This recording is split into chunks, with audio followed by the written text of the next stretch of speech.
Assalamualaikum warahmatullahi wabarakatuh. Salam sejahtera bagi kita semua. Perkenalkan, nama saya Khairun Amalia, Sarjana Ekonomi, Magister Manajemen. Saya adalah dosen tetap pada program studi Manajemen Retail Fakultas Ekonomi dan Bisnis Universitas Taman Siswa Padang. Dalam kesempatan ini saya ingin menyampaikan pernyataan diri dalam unjuk kerja Tridharma Perguruan Tinggi PDD UKT-PT, khususnya pada bidang pengajaran pada salah satu mata kuliah yang saya ampu, yaitu anggaran perusahaan. Mata kuliah ini merupakan mata kuliah wajib pada program studi dengan bobot 3 SKS yang diberikan kepada mahasiswa semester 4. Mata kuliah ini merupakan mata kuliah yang sesuai dengan bidang keilmuan saya, yaitu manajemen. Pendekatan pembelajaran yang saya terapkan pada mata kuliah ini adalah pendekatan DIE, yaitu Delivery, Interaction, dan Assessment, yang merupakan strategi pembelajaran terpadu untuk menciptakan proses belajar yang aktif, interaktif, dan berorientasi pada capaian pembelajaran mahasiswa. Delivery merupakan teknik penyampaian materi ajar. Dalam proses ini saya menyampaikan materi dengan ceramah interaktif yang dibantu dengan media pembelajaran seperti PowerPoint. Interaction yaitu proses membangun interaksi antara dosen dan mahasiswa maupun antar mahasiswa dalam kegiatan pembelajaran. Interaksi yang saya lakukan dalam proses pembelajaran berupa diskusi kelompok, tanya jawab aktif, serta pembelajaran berbasis case study.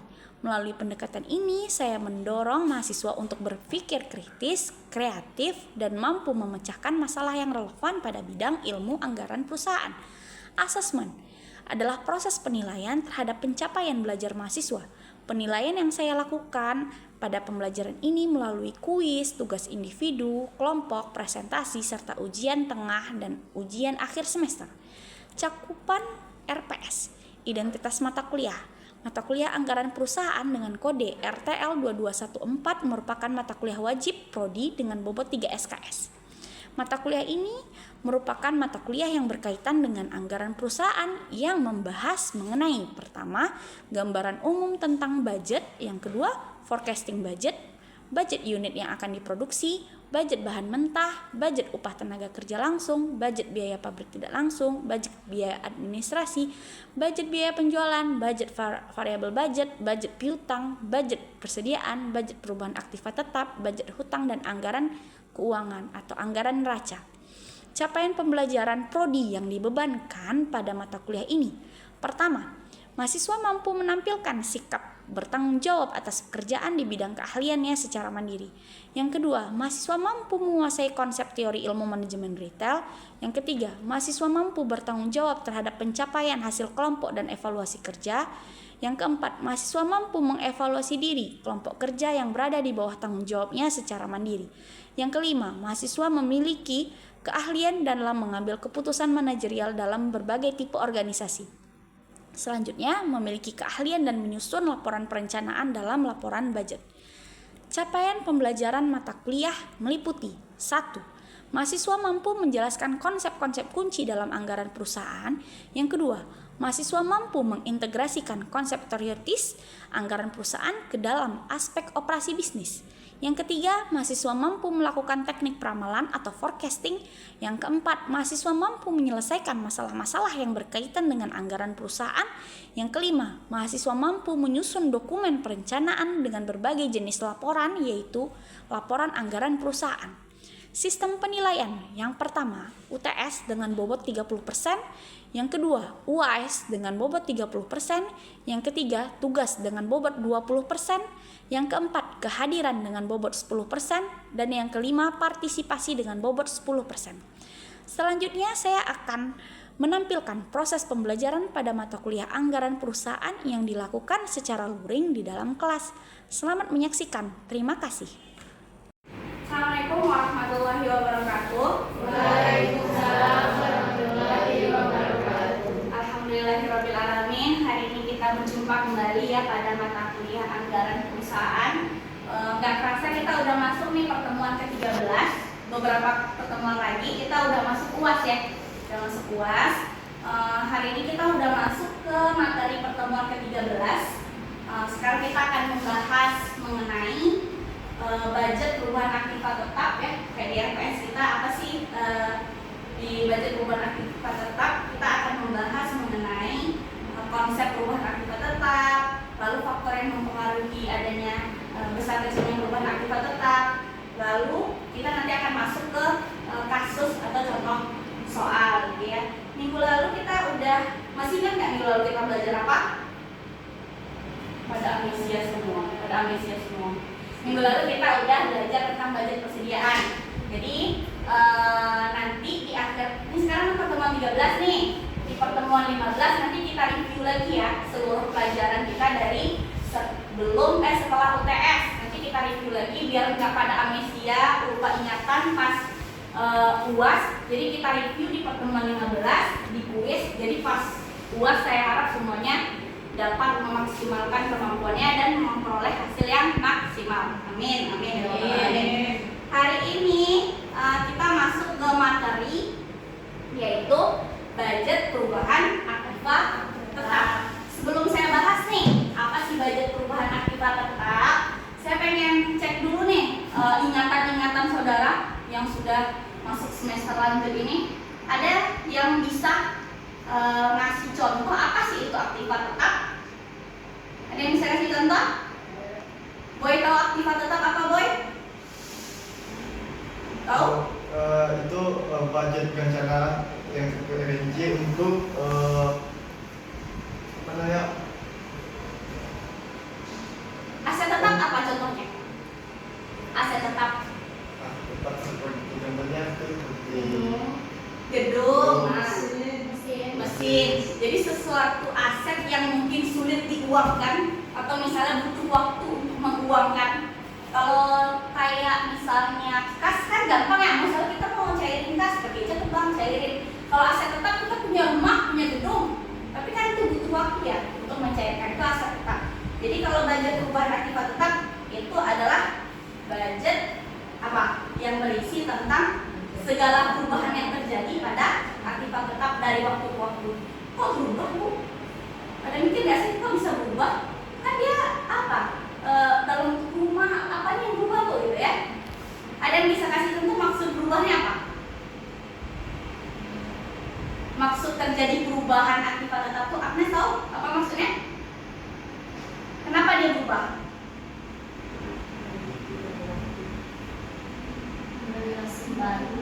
Karena kita beli mesin baru, bisa jadi kan dalam seiring berjalannya waktu kita nambah nih loh. Misalnya aset tetap kita misalnya ada 10 mesin. Tiba-tiba seiring berjalannya waktu kita ada rencana nih menambah kapasitas produksi, kita beli mesin lagi. Nanti kan terjadi perubahan aktiva tetap. Jadi kalau perubahan aktiva tetap itu, misalnya kalau budget perubahan aktiva tetap maksudnya adalah sebuah rencana anggaran yang berisi tentang apa sih perubahan-perubahan aset tetap yang akan terjadi di waktu yang akan datang. Misalnya nih, bahwa besok kita harus tambah kapasitas produksi. Ternyata katanya kita harus beli mesin baru. Oh, kayaknya kita terlalu banyak nih mesin-mesin yang tertumpuk yang udah nggak berguna. Katanya kita harus apa? Jual mesin yang lama. Itulah kayak makanya ada perubahan aktiva tetap. Nih misalnya nih, kayak tadi yang saya ceritakan perubahan aktiva tetap itu meliputi apa aja sih? Misalnya kita beli aset baru. Bu, mobil saya udah jelek, Bu, ini udah nggak bisa bawa barang-barang di pabrik lagi, butuh mobil. Makanya kita harus beli aset baru, bisa dalam bentuk mesin, mobil, dan yang lainnya. Atau misalnya kita mau bangun gedung baru, Bu, gedungnya udah sempit, Bu. Mau bangun gedung baru, misalnya kampusnya Ibu udah sempit di kampusnya, mau nambah gedung baru. Makanya kita akan terjadi perubahan aktiva tetap. Yang ketiga, misalnya menambah ruangan baru. Bu, ruangnya kecil, satu kelas sumpek, Bu. Bisa jadi kan, misalnya kalau kampus apa sih nambah kelas baru, ibaratnya gitu ya. Jadi ibaratnya perubahan aktiva tetap itu bisa saja kita menambah aset atau mengurangi aset yang kita miliki gitu ya. Secara umum, apa sih kegunaan dari aktiva tetap? Ada yang bisa jelasin? Agnes, ada yang bisa jelasin? Koordinasi kerja itu maksudnya apa? Ada yang bisa jelasin nggak? Kenapa kita harus jadikan budget itu sebagai alat koordinasi kerja.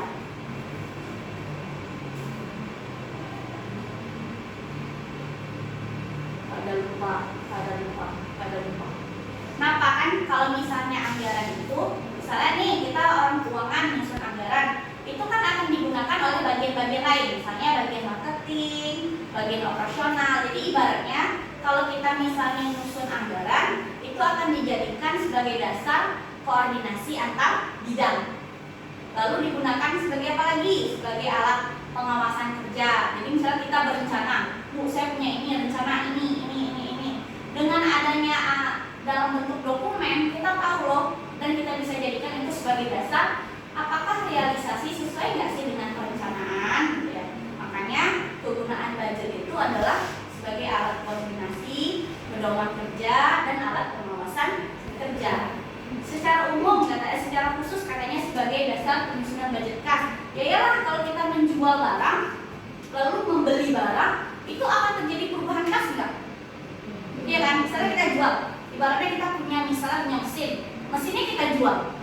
Itu duit, kalau kita dalam bentuk kas duit keluar. Jadi ibaratnya kalau ada perubahan aktiva tetap, otomatis pasti ada perubahan juga pada budget kas, gitu ya. Jadi saudara nggak bisa nyusun budget kas tanpa paham dulu apa itu budget perubahan aktiva tetap. Gitu. Nih, masuk kepada dasar-dasar penyusunannya, budget unit produksi, aktiva tetap yang kondisi aset tetap yang lama bagaimana, ini faktor-faktor penyusunannya ya.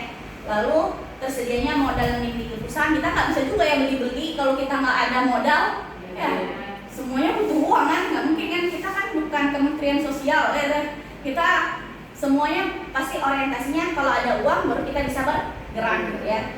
Lalu daripada kita pusing-pusing, kita sekarang masuk ke contoh soal ya. Nanti kita diskusi, saya jelasin dulu contoh soalnya. Misalnya gini, PT Karisma, si Karisma, dia pada bulan Januari dia berencana bakal menjual 10 mesinnya dengan harga 30 juta ya. 20 juta uangnya akan diterima pada bulan Januari, di mana sisanya itu ya kan akan diterima pada bulan Februari. Karena Februari kita terima duit berapa tuh? 10 juta sisanya kan. Lalu transaksi penjualan ini direncanakan pada 2 Januari dan mesin akan dibongkar dan diserahkan pada 15 Januari. Adanya kalau kita lihat ke tadi itu ya, daripada ini kecil banget ya. Ini di sini beli mesin.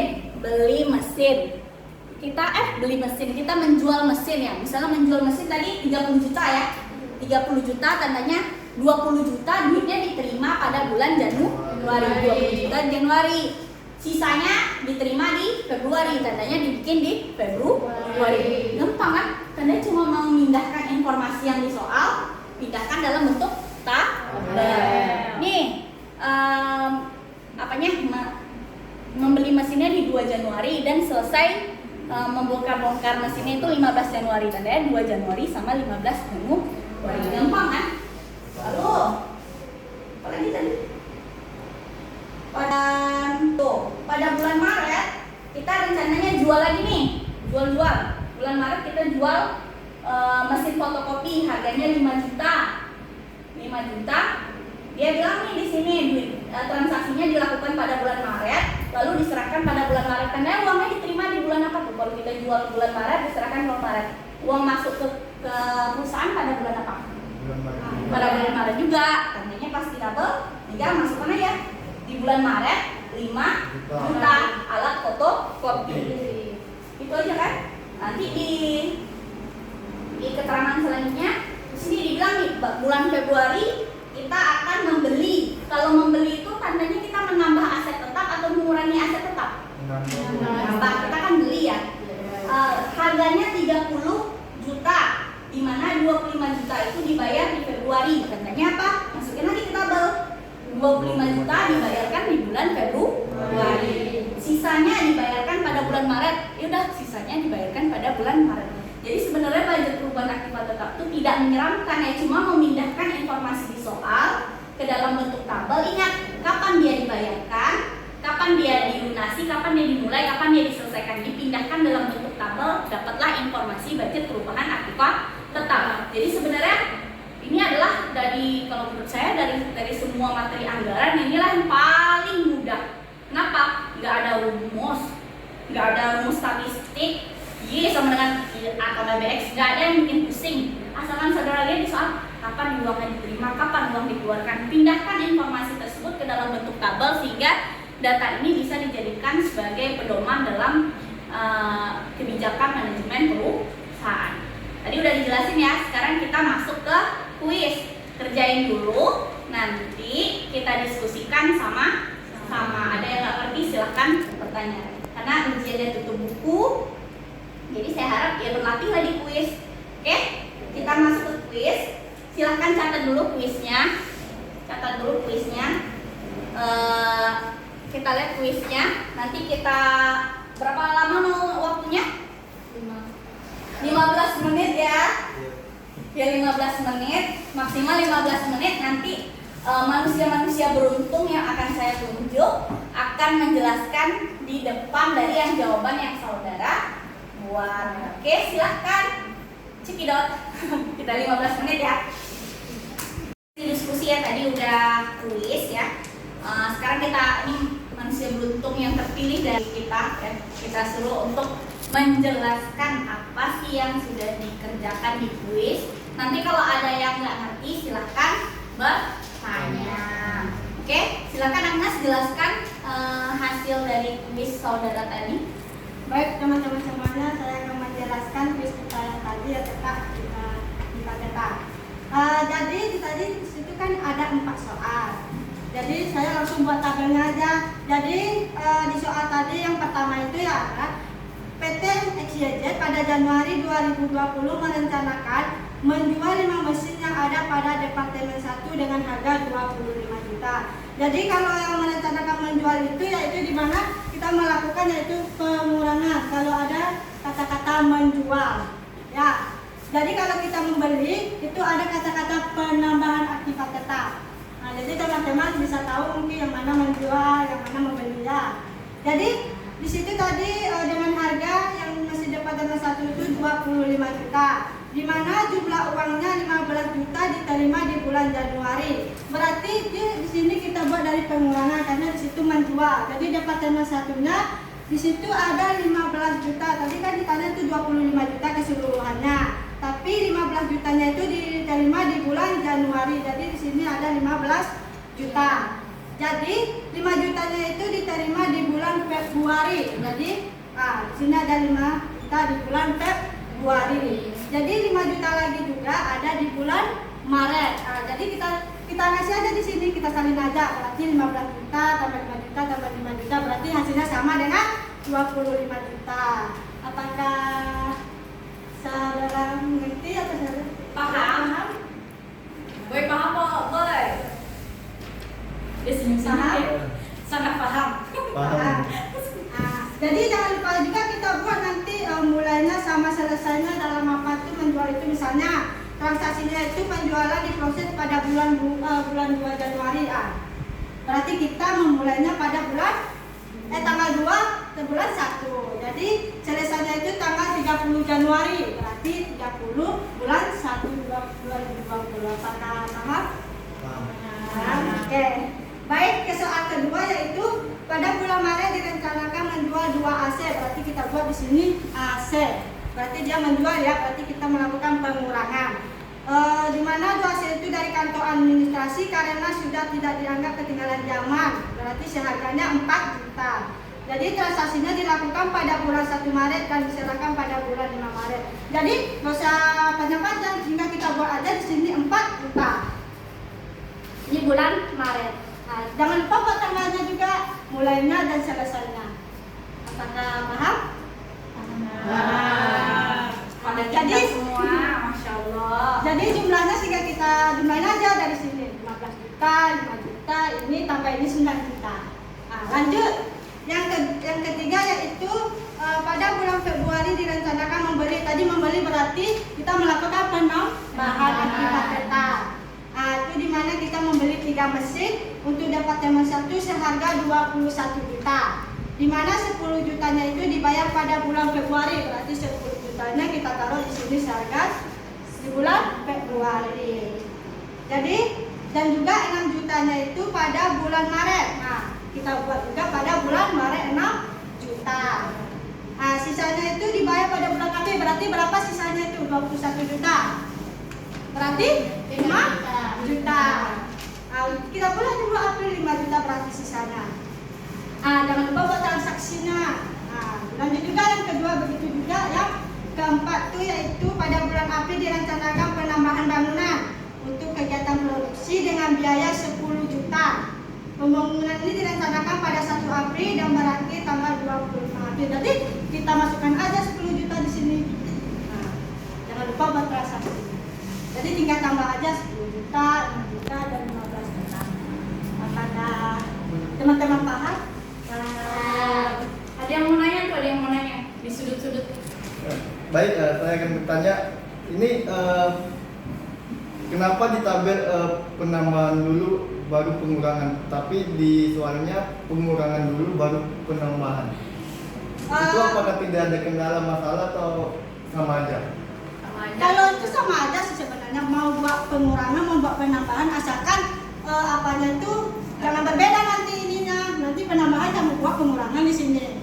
Nanti kamu buat penambahan kamu buat pengurangan di bawah. Nanti hasilnya nggak sama. Apakah saudari boleh paham? Paham, baik, terima kasih. Senang banget saya ini punya asdos sekarang nih, Masya Allah. Alhamdulillah. Paham ya? Masalahnya mau di depannya penambahan, mau pengurangan nggak masalah. Yang penting informasinya nggak ketukar.